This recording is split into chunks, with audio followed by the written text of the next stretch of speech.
we're back, people. We are back, your favorite. And of course, I'm never lying when I say that your favorite sports podcast, Roaming the Airwaves, Rolling with Ramos, is back. As I always eloquently am, I am the one that holds the last name Ramos. I would like to specifically thank my daddy for that one, Mike Ramos in heaven.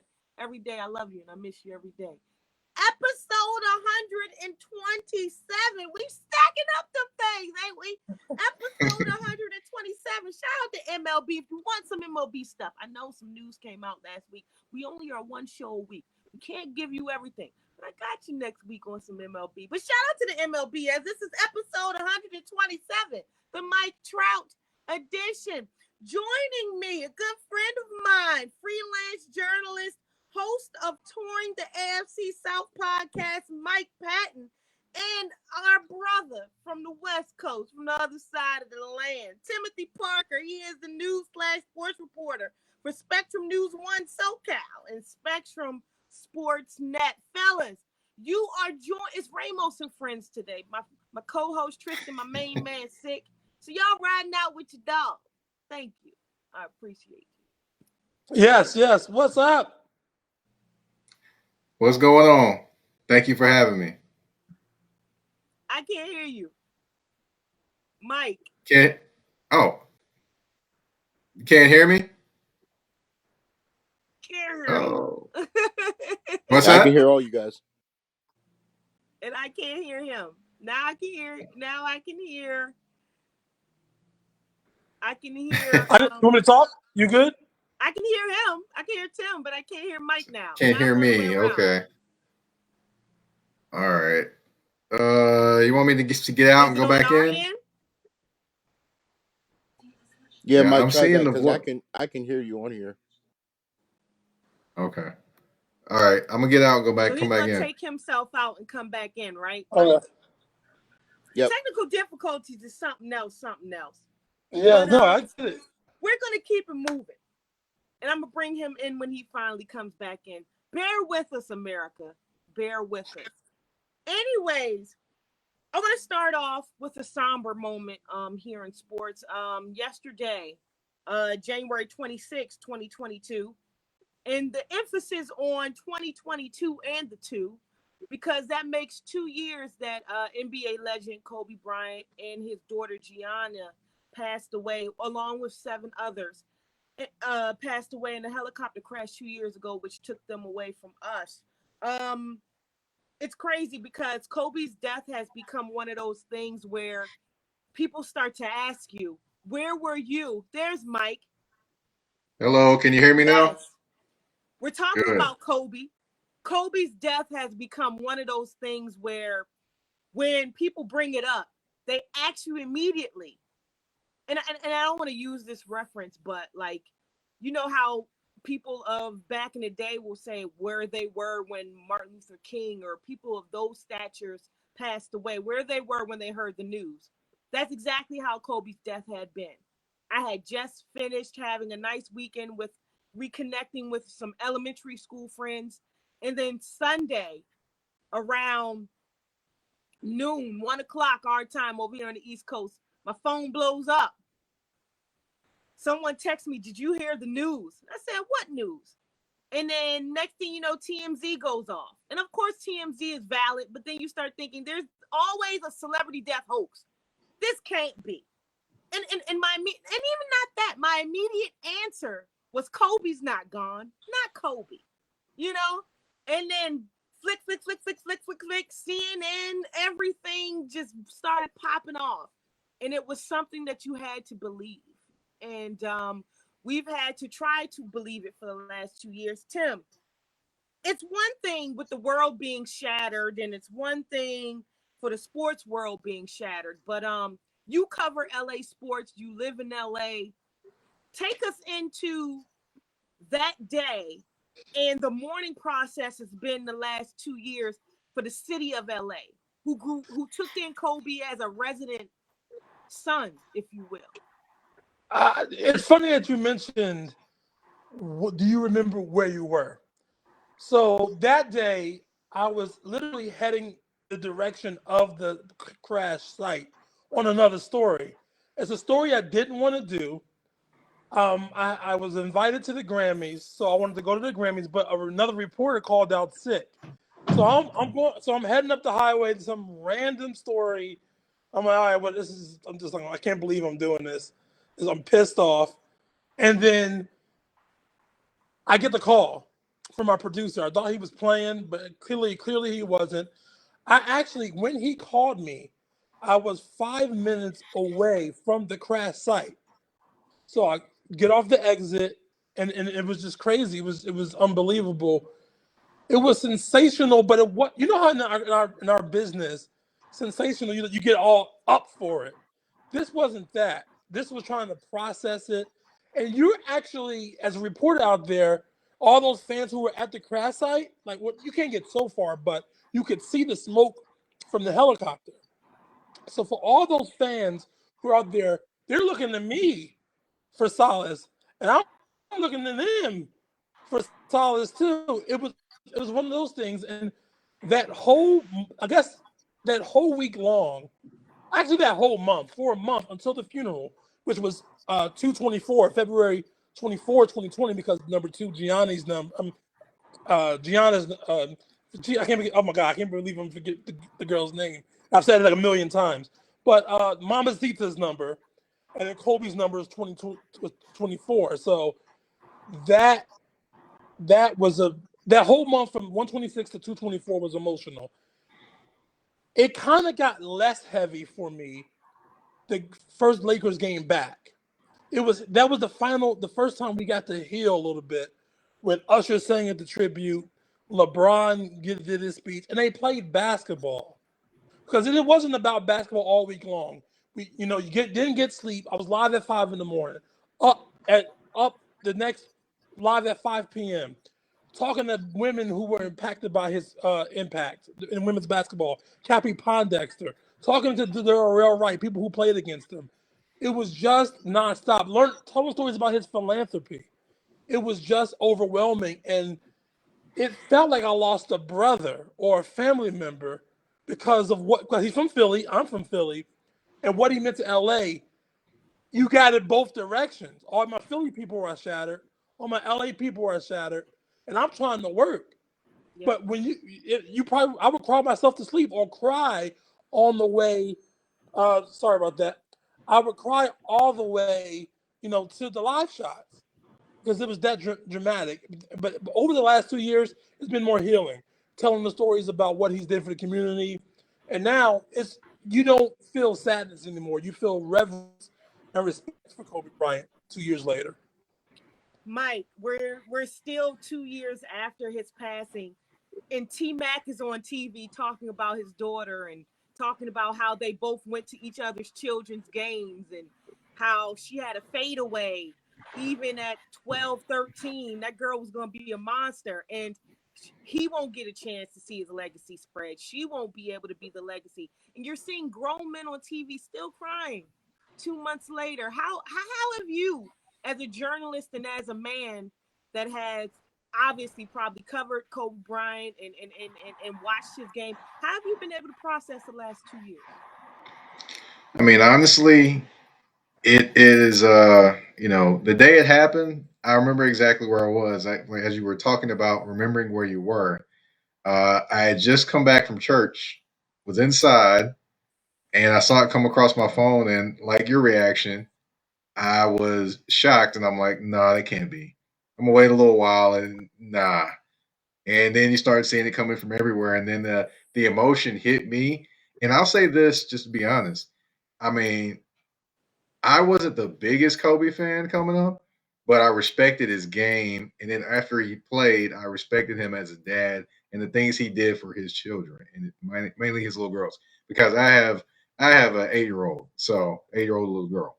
So it really touched me a lot more when it happened and just the emotion coming over me. Because a dad and a little girl are gone, and just all the things he had done for or had been doing for women's basketball, and just the guy he was becoming off the court. That resonated with me more than anything. And when that happened, it just hit me. And a couple years later, you still remember all those great and wonderful contributions. You still see people remembering him and thinking about him and doing things in remembrance of him because that's how important and how much he touched there's so many people. It's crazy because we're looking at a guy like Tom Brady, and granted, if he can continue to play, he's going to continue to play. But part of me feels like he's afraid to go into retirement because he doesn't know what retirement is going to mean for him and mean to him. A lot of these guys have spent their whole lives playing a sport, and then and it has revolved around them, and even their families have had to deal with them being gone and this and that nature. So when you're home and you're stationary and you don't have to live a specific type of life anymore, what is your second phase of your life? And it's crazy to say you have a second phase. I'm 33. These men have second phases at 34, 35, 36. And it's crazy. And for Kobe, he eloquently accepted the second stage, went into it, and we were robbed of being able to see his maturation through it. Because when you look at guys, and when you look at these older veterans in their 80s, and we wanted to see Kobe like that. For me, I totally resonated with the whole girl dad situation, and Gianna and Kobe sharing sports, and that was their thing that they shared together because the reports had said that Kobe had stopped watching basketball. He didn't want anything to do with it anymore. He wanted to forget about it a little bit. And Gianna said, "No, this is what I want to do." And they started going to the games together, participating. He started participating in coaching. As we all know, I lost my father, and I would not be sitting here doing this if it wasn't for his basketball prowess and who he was and sports. And my analytical endeavors came from him. And sitting around in the kitchen and sitting a player go off and he called me. He said, yeah, Mikkel, I saw it.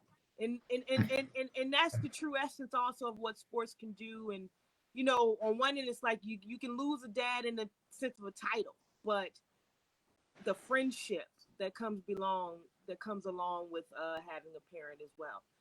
We would like to take the time to say kudos to Vanessa Bryant, because it's one thing to lose your husband, because it's till death do us part, right? So it's one thing to lose your husband, but to lose your daughter, and all at the same time, what she's been able to do, the village that has been around her, and what she has been able to do as far as keeping strong for the rest of her other children. Nani just had a birthday. Natalia just had a birthday, and then a week later you have to celebrate. And a week later you have to remember that your father passed a week after your birthday. And it's just crazy. But that family has definitely passed the torch of strength. A lot of people wondering, were they going to say something? I guess they mourn in private. People, let them do what they need to do. Right. And I also would like to take the time to say, I know that everybody gets caught up in why don't they remember the 7 other members that died on that plane crash. We do not forget the 7 other people that died on that plane crash. It's just unfortunate that was predicated from Kobe and Gianna. And then it starts with everybody else. Someone brought up the point that when Aaliyah died in her plane crash, they only brought up Aaliyah. They didn't bring up everybody else. And we're teeter-tottering the line of sensitivity, but we all don't forget all the other women that have lost their lives, and even the little girls. Them little girls they played basketball. Kobe had them ready. 12-hour practice. Jesus Christ! But we will always remember the Black Mamba. 8 or 24. Pick your poison. But fellas, we move on. And Tim, while I have you here, Mike, while I have you here, I got to do the first thing first, because we got a lot of things going on in California at this point in time that point towards the Super Bowl. We'll see what happens. Rams beat the Buccaneers 30-27. Game-winning field goal, 30-yard field goal as time expired by Gay. Turns out 42 seconds was just enough for the Los Angeles quarterback Matthew Stafford to pull off a Brady-like finish that sent the Rams to the NFC Championship game for the second time in 4 seasons. We knew it wasn't going to be easy, Stafford said. I mean, we sure let them back in the game with a bunch of mistakes on offense. Our defense played outstanding. We've got to clean some stuff up, do a little better job in the turnover department. This is a tough team, man, and this is what we're all about. Just happy to get the win and keep on moving. Matthew Stafford, 28 to 38, 366 yards, 2 touchdowns. Tom Brady, 30 of 54, 320 yards, 29 yards, 1 touchdown, 1 interception. You think you're going to live forever. We are not. We think we're going to play forever. We're not. It pains Giselle to see me get hit out there, and she deserves what she needs from me as a husband, and my kids deserve what they need from me as a dad. The team doesn't deserve anything less than my best, and if I feel like I'm not committed to that or I can't play at a championship level, then you got to give someone else a chance to play. That was Tom Brady on considering retirement. Tim, it's crazy because we go from one parallel to another. We go from a somber moment in SoCal to a moment in SoCal that the Rams just been taking over down in California. This is the team. You almost forget the Chargers even there. They should have stayed where they was. You know what I'm saying? I don't know The why. Chargers are on the come up. Don't do that. Like the Chargers, Listen, the Chargers don't. nobody talking They about. We talking got about the the Chargers, squad. but Jay-Z is at Rams games. Okay. Anyways, Tim, what is the atmosphere in California right now? What is going on in regards to the Rams' preparation for their next conference championship game? And 2, is this the end for Tom Brady? He also referenced Kobe Bryant in his if this is his going away speech. Okay, so I'll start with the California. It's lit. Like people. Yeah, people talk about LA not a sports town and all that. When you come to the Dodgers and Lakers, okay, people love their Dodgers and Lakers. It's an NFL city. So people it's never not been an NFL city. Just that it didn't have a team, so people, I roll with the Cowboys, whoever, the 49ers, they roll with different teams. So, but with the Rams, with the Super Bowl being here, with SoFi Stadium, with OBJ being here, with Cooper Kupp doing what he's doing, it is Aaron Donald, Jalen Ramsey. There's star power. So which is why I said that's what I said about the Chargers. Don't disrespect the Chargers because with Justin Herbert, you have some spotlight on him. You in LA, you have to have star power. Now, when you're talking about going to the Super Bowl, the biggest sport in the biggest sporting event in America, and you have 5 superstars on your team, there's real passion and love for this team right now, and I think they'll do. They should win on Sunday. They should have beat the 49ers in Week 18, but I think they will win on Sunday and be the second team to host Super Bowl here. Now, the Tom Brady thing, it sounds like a man who's ready to leave. Yeah. He doesn't want to leave. I think for his family, he wants to leave. I think he knows he still can play, but if his heart's not in it, will you stay on that TB12 diet? Will you get up every day and give your heart out? Because for me, I'm working. I'm on my own fitness journey, and without that motivation, you ain't doing it. You ain't doing it. So can you imagine being in the NFL? You ain't motivated. You can get your head knocked off. Mike. Well, Rams and Brady. Your thoughts? All right. As far as the Rams, honestly, I thought they were trying to lose the game and do everything they could at the end of that game. I mean, Jalen Ramsey, who's from Nashville and went to the same high school as me, thought they were going to actually, I never see him get beat deep, and he gets beat deep by Mike Evans. Cam Akers fumbles the football. I mean, Cooper Kupp fumbles the football too. And I'm like, I couldn't believe what I was seeing, and I was thinking Brady was going to come back, but of course, the Rams and Matthew Stafford made the winning play. They go ahead and kick the winning field goal, and they go into the NFC Championship game. Now, for them in the NFC Championship game, they're going to need to exercise some demons. Those demons are red and gold, and those would be the San Francisco 49ers. So, they're definitely going to have to come out there and match the physicality of the San Francisco 49ers to even have a chance to win the game. But I think the thing is with them, though, they're better than the 49ers. They were better than the Buccaneers. If you look at the pound for pound, they're better. I understand that. I will say this.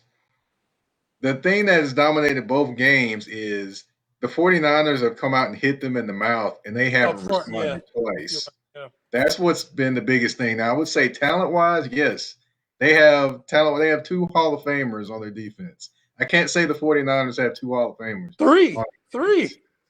Three. I'm sorry. Yeah. Three. Brian Miller. I forgot. I'm sorry. I But know you happy you got out of Denver, Vaughn, because damn, if that was your first postseason game since you went to Super Bowl 50, you didn't get your ass out of there. You know you made the conference championship. Right. And I mean, honestly, if they're physical with the 49ers and can match that physicality, I give them a great chance to win. If they don't and they let the 49ers dictate the game, it's over. And they're going to lose 3 straight times. Like the last team to lose 3 straight times to somebody and win a game on the road, which would be the Tennessee Titans, who beat the Jacksonville Jaguars 3 straight times and went to the Super Bowl back in 99-2000. But, you know, and then as far as Tom Brady, I mean, I agree with Tim. He's definitely talking like a guy that's ready to hang it up. I mean, he could potentially still play, but it sounds like he's missing family things and kids are getting older, and it's just time. I mean, that's what it sounds like when you hear him talk. I think this game will come, and I know everybody says Garoppolo going Garoppolo, so it's really not about him. But I think it comes down to him and Matthew Stafford, who has it in him. It does. That's real talk. And this is Matthew Stafford's time. Because you, 33? A lot of people didn't know if you was even going to get in this position. This is what you came to the Rams for. Sean McVay, this is what he constructed this team for. So this is do or die right here. So, and the 49ers are so beautifully unkept that you never know what you're going to get out of them. Shout out to Nick Bosa. I'm happy he's back.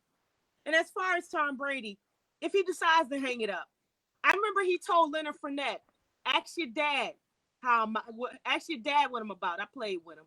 And for him to be able to say that, and I thought that was the most biggest dig. Ask your father. You want to ask about me? Ask your father. And the goatness of that phrase, the career, we were love him, hate him, want to throw him off a cliff, whatever you want to do with Tom Brady, you cannot deny that career. And you have seen firsthand what he has done with a team. New England sitting home on the couch. And Bill Belichick wasn't his secret sauce. It was really Tom. If you wanted your question answered. Fellas, it's time to get, and this is the part of the show. This is the part of this show specifically. When I want to have some fun. I don't even know if this is fun, but this guy has been in the news since he cartwheeled off the field. And I don't know if he's enjoying this or if he's not enjoying this. This is not Tampa Bay news, but this is Tampa Bay news. Antonio Brown says that his former team, the Tampa Bay Buccaneers, offered him $200,000 to check into a mental health institution. These guys at Tampa Bay Bucks tried to make an agreement with me to give me $200,000 to go to the crazy house. So these guys could could act like they know what they're talking about. Brown said during an appearance on HBO's Real Sports with Brian Gumbel on Tuesday night, he says he got mental wealth, fellas. Brown's attorney, Sean Burston, who also appeared on Real Sports, said Brown was offered to sit on the sideline and agree to intensive mental health treatment. Burstein said they are pursuing legal action against the Buccaneers, including a civil suit for defamation, alleging that the team portrayed Brown's departure as being spurred by a mental health episode. Bernstein did not identify a specific statement made by the Bucks that he says that is defamatory. And on another note, with all this being said, his rap career, everything, Boy, he's already setting his sights on a new team. He says Jackson Jackson. I live in Baltimore. He says he wants to come to the Ravens, fellas. Tim, as bizarre comes. First of all, how are they making it about mental health when everybody saw you flip off that field? They said that you had CTE, it was mental health. We've been calling mental health about you for the longest because it's a narrative that he's given us. And now, because he wants to continue to stick it to the Bucks or stick it to the man, now it's something else behind it. How do you feel about Antonio Brown? I wish I could just take something and just keep socking them back and forth. How do you feel about Antonio Brown, and will he ever play in the league? Antonio Brown is entertaining. Like I wouldn't want to work with him, but the dude is entertainment. I hope he gets back in the league. I don't know. You never know. Like I think people will. I think teams will actually investigate what actually happened with Tampa Bay, Yeah. because yeah, he made a sure. Even if what the Bucks did to him was wrong in terms of making him play when he was injured, him making a behind out of himself cost him his reputation to make that point. Yeah. So that he could have just sat on the bench and not played, or just went or just walked into the locker room and be chill. Because he made a sideshow of himself, it doesn't matter if the Bucks were wrong or not. However, I think teams will look into the situation to see what it is. But it will take another savior Tom Brady, we need you type of situation for him to get a job, and I don't know if that'll happen. So I'll let you guys go on this one. I hope he gets a job. It's just because he can play and he's entertaining. That's what I'll say on that. And you have to go. Yes, well, I do. We enjoyed you. This fool had the audacity to wish the Buccaneers, I don't know, was the Buccaneers or Tom Brady he wished luck. And then when they lost, he posted his own meme. Tim, it's always a pleasure. Thank you for always giving me the LA inside scoop, baby. Tell them where they can catch you. Spectrum News 1 in Los Angeles. You can follow me at Timothy Parker TV on Instagram and Twitter. Timothy Parker TV on Instagram and Twitter. And I'll see y'all at SoFi that weekend. I'm actually going to get ready. I'll be at SoFi at 6:30 a.m. tomorrow live. Get you some sleep, baby. It's already late on the East Coast. I love the West Coast. You got some time. Yes. Have a nice night. See y'all. Mike. See ya. Pleasure. He wants to play for the Ravens. I don't know how that's going to work because the Ravens like to run the ball. Right. And then they have Lamar Jackson. So if he's complaining about touches in Ravensland, if he's complaining about touches in Tampa Bay, how is he going to get the touches he needs to put up and shut up in Ravens country? If that happens. And second part of that question, would you, if you were an NFL team, would you take that liability?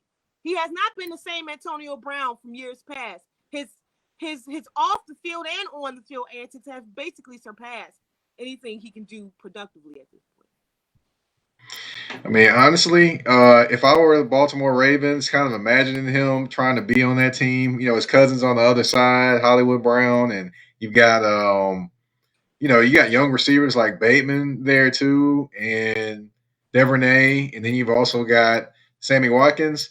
I mean, honestly, do they really need him? To be honest, I don't think they really need him. Is the trouble going to be worth what he could bring? And honestly, yeah, I could see him on the sideline having a moment, complaining, doing whatever. Yes, I guess makes him feel good on the sideline. But honestly, him making a spectacle of himself, doing the jumping jacks and all those different things. I was like, man, what is going on? What are you doing? Are you starting a workout video? What is going on? But I've never seen something like that in my life. Go ahead. No, me either. Me either. And I don't want to see anything else like that in my life. But I just wonder as well, he's doing all this moving around and things like that, and his ankle was hurt. Has anyone talked about he hasn't had ankle surgery yet? And this ankle is supposedly supposed to be hurt so bad? Put out a whole media press release talking about how he went and found his own doctors behind the back of Tampa Bay doctors, and they told him he had something in his foot and this and that. So where the hell are them and where the hell are these papers? I don't know, but I'm just claim that you were that hurt. He sure as hell been having a good time in Hollywood. Right. And he was like dancing. I don't know if you saw the video of him dancing on IG on his tippy toes. I'm like, somebody that's a hurt ankle ain't gonna be doing that. But a lot of people tried to defend him, saying that running full speed on a football field isn't the same as jumping up and down, running out of an end zone. So they tried to say that if his ankle was hurt, he was going off of adrenaline. which I didn't agree Well, with that neither.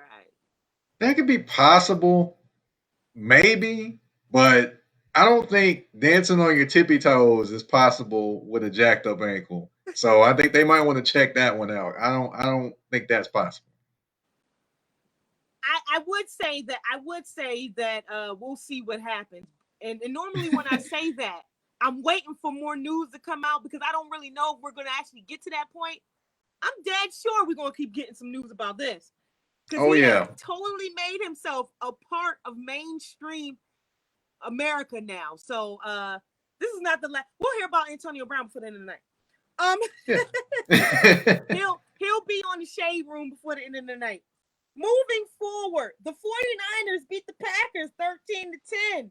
Goal, game-winning, Robbie Gold, game-winning 45-yard field goal as time expires. The 49ers continue their postseason hex on Rodgers and advance to an NFC championship game. This marks the 17th conference championship appearance for the 49ers, the most by any team since conferences were formed in the 1970 merger.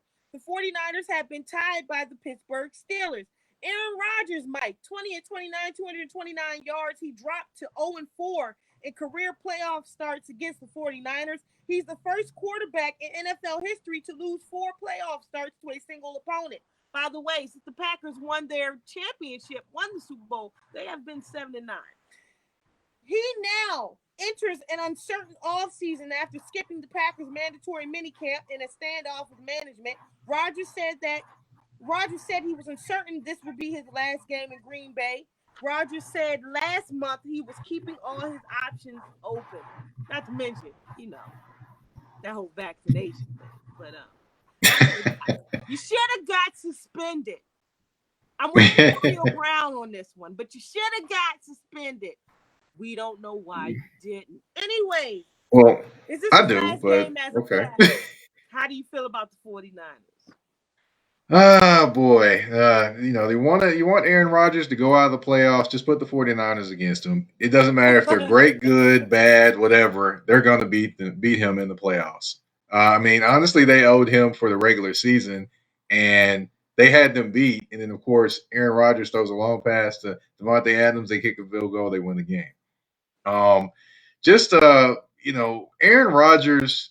Everyone talks about him being a great quarterback, and he is a great quarterback. But when it comes to the postseason, he kind of is like he's a little Peyton Manning-ish, I should say, because Peyton Manning couldn't beat. He had his spot where he just couldn't get past for the longest time. Then he won his championship. Then he left. Like Aaron Rodgers is probably going to leave this offseason, and he went to another place and he won another championship. But he just wasn't always on when it came to the postseason, and that's what Aaron Rodgers reminds me of. I mean, honestly, the one season he was on when they won in Dallas the Super Bowl, I mean, he was incredible with all his weapons that were down, but everyone forgets that he had the running game. Yeah. So I mean, as far as Aaron Rodgers, you know, regular season he's probably one of the greatest quarterbacks, if not the greatest quarterback of all time. Postseason, nah, he's not that guy. He's pretty average in the postseason, especially in the big moments. I mean, you can't forget He's last pretty year. James Harden-ish, huh? I'm joking. Yeah, he definitely is. Hello, I would say hello to this, you. Courtney, what's going on, man? But I would say he reminds me. I mean, I still think about the play last year. He was third down. All he had to do was run into the end zone, but he runs and then he throws it, and I'm like, okay, don't you want to win, or are you just trying to get out the way? I don't.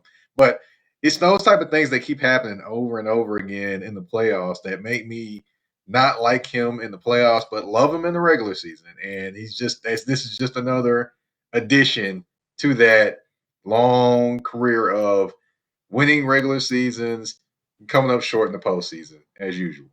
It's funny because the character of someone shouldn't make you not like them as a player. And I think this is where and now for the first time I'm seeing where a lot of people had the divide with Kobe. You didn't even know the guy, but what you thought you knew had to divide and conquer. You could respect his game, but you couldn't respect him as a person. And I think, unfortunately, as a journalist, and I know I'm not supposed to feel this way, but first of all, they pulled out every stop in the world to get you to sign this 1-year contract, to get Mm-hmm. you to stay, and how much they really kissed your behind to make sure that you were there this season, the Packers. And then you get there, you miss the mini camp, and then we have this vaccine thing, and your ability to make it seem like you were above the league. You never said that anything about immunity, vaccination. If you would have came out like Kyrie and said, "I'm not getting the vaccine," I would have respected that more than you jumping over and under hills to just feel like you didn't that the league and everybody around you didn't deserve an answer. And I think for me, but Aaron Rodgers has always been this cynical guy. He's always had his angle and said particular things, and it's been off the radar. And now with this vaccination thing, it's just been a total thing.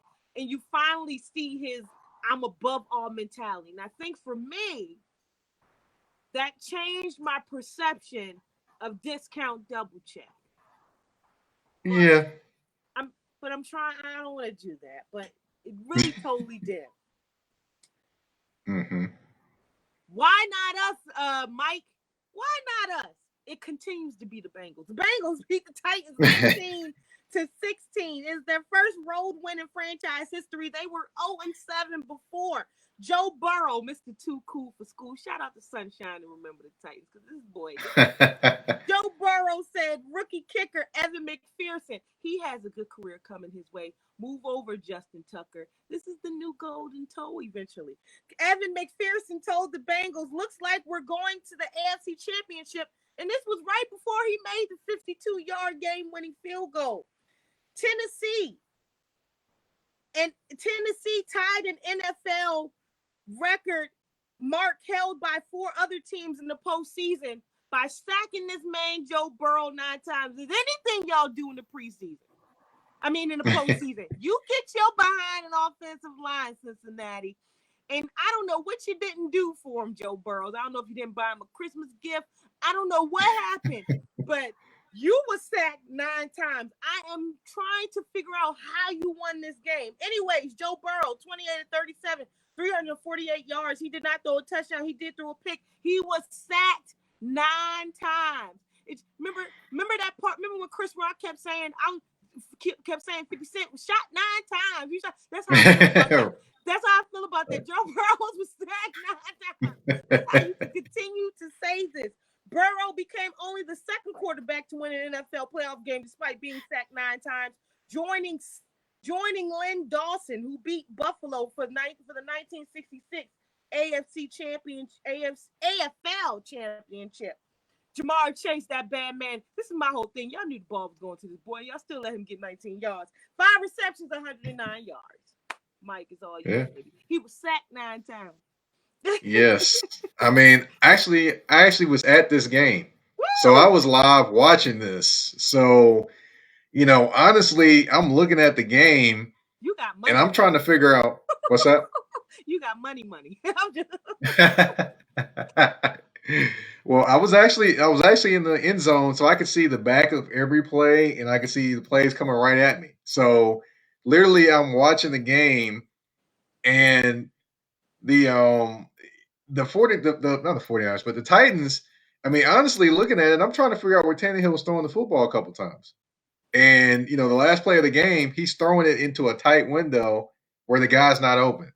And I'm in the crowd like, he's not going to throw this. He's not going to throw this. Oh, yes, he is. Goodness gracious, he just threw this. So he literally had those type of moments a few times in this game because the Bengals safeties were causing him a little bit of confusion because they were kind of disguising their coverages, and he was trying to read them, and he was missing on that.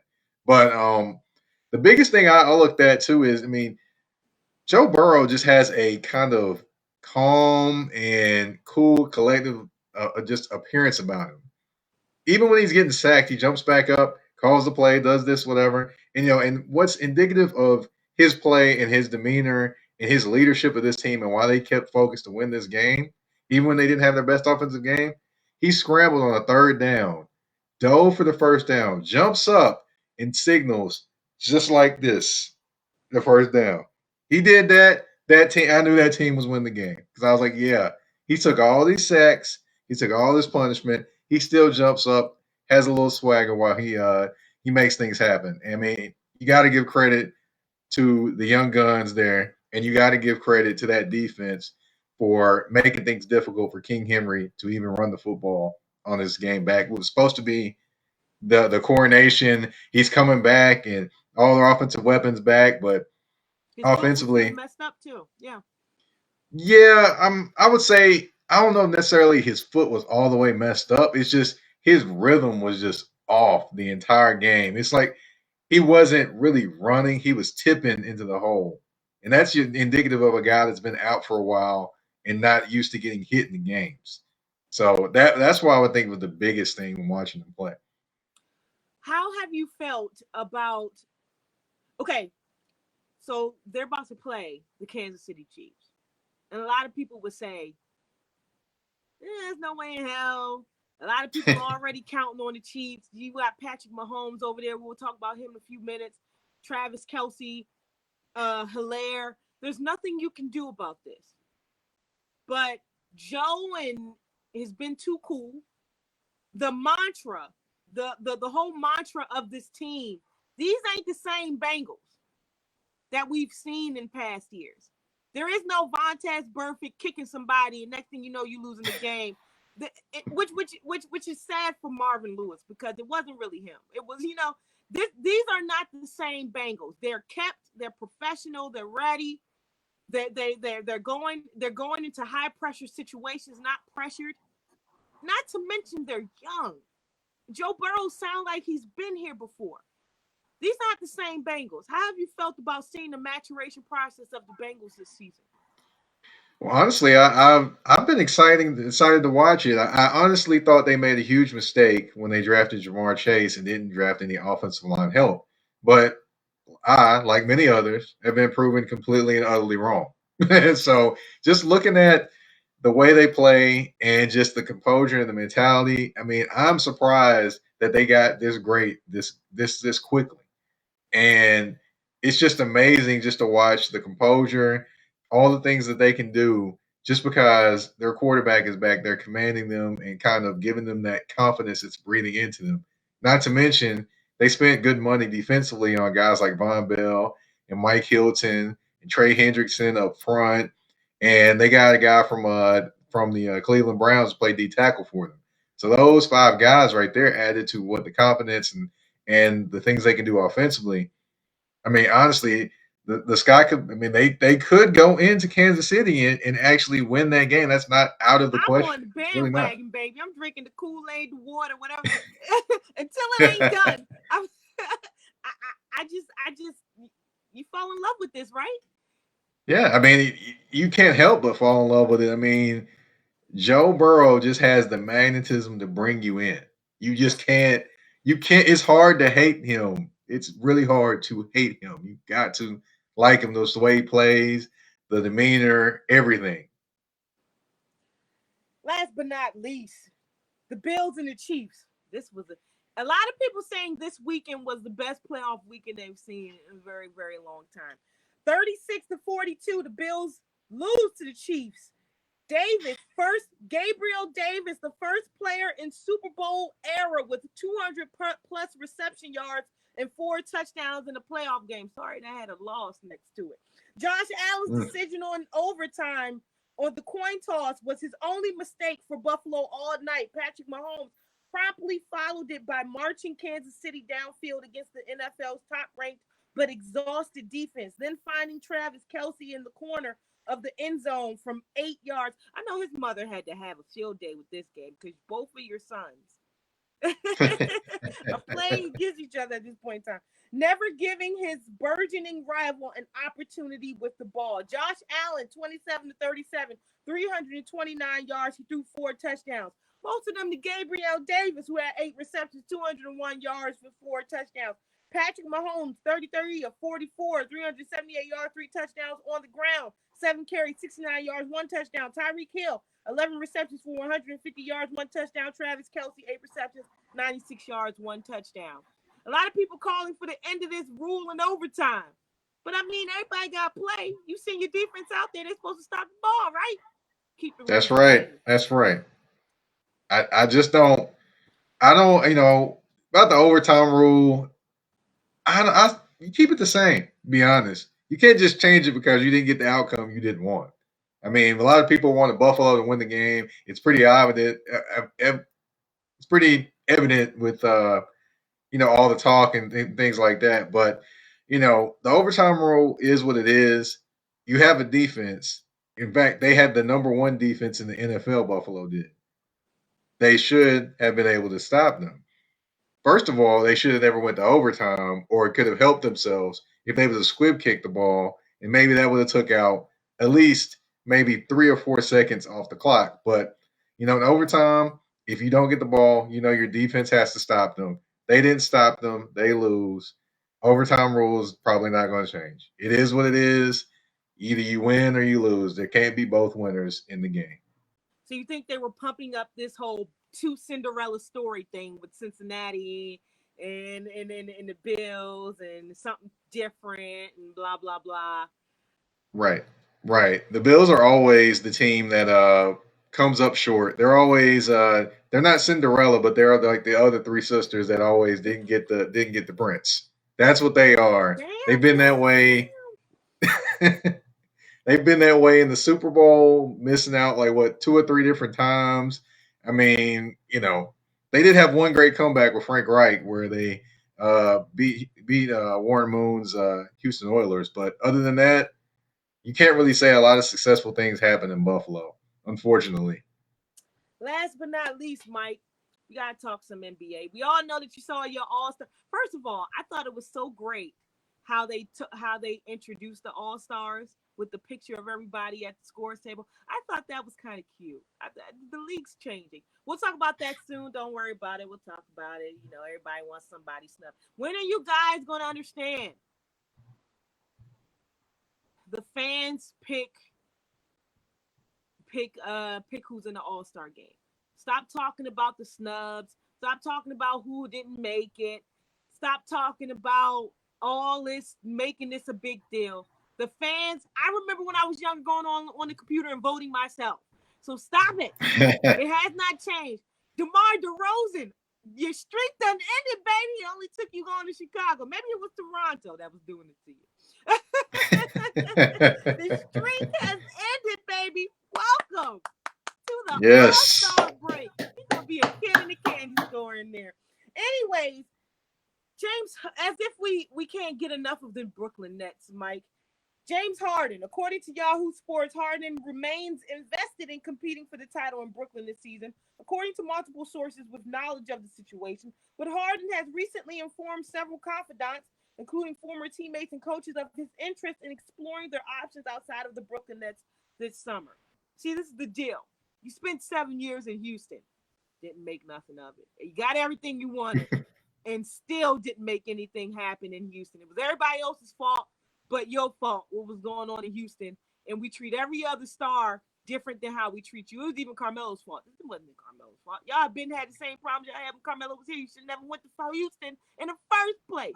But anyway, you decide to go to Brooklyn where you think you're gonna be under the radar a little bit. All you gotta do is go out there and be you.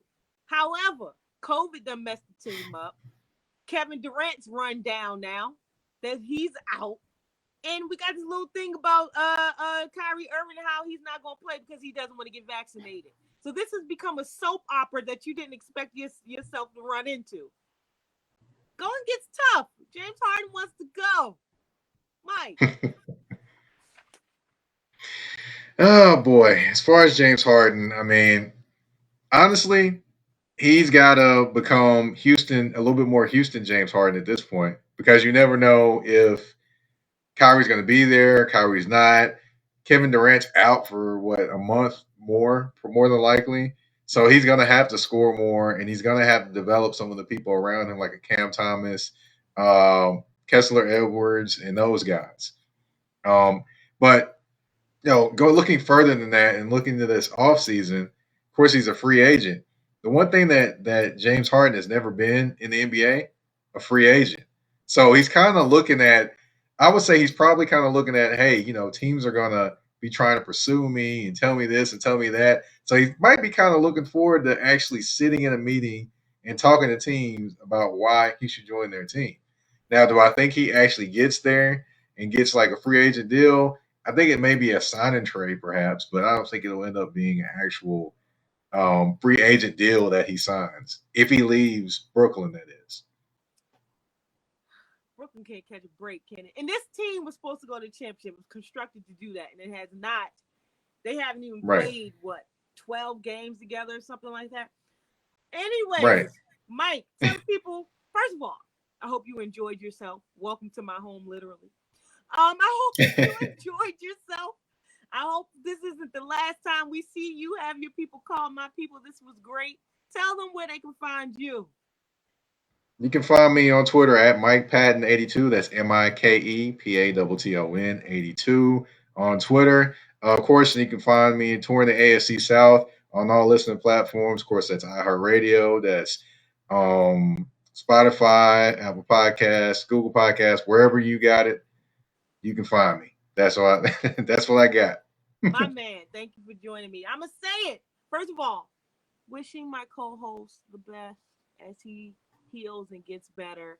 Oh man, I wish I could bring some soup or something, brother. It's my fault. I can't get to you. Oh, I hate when people around me catch colds. This is a horrible thing. Anyways, but hopefully we'll see him again and in good health, and he'll be back. So if you miss Tristan, he'll be back. I'ma say it like I say it every week, and I don't care if it does not rhyme. It is still mine. First of all, again, congratulations, DeMar DeRozan. You are no longer frozen after the Yes. All-Star game. Woohoo! Shout out to Yes. Susan Lucci. Somebody got her. Oh, I'm saying like I say every week, and I don't care if it does not rhyme. It's still mine. I am Mikhail and Kevin McHale. Next week, America. Peace out.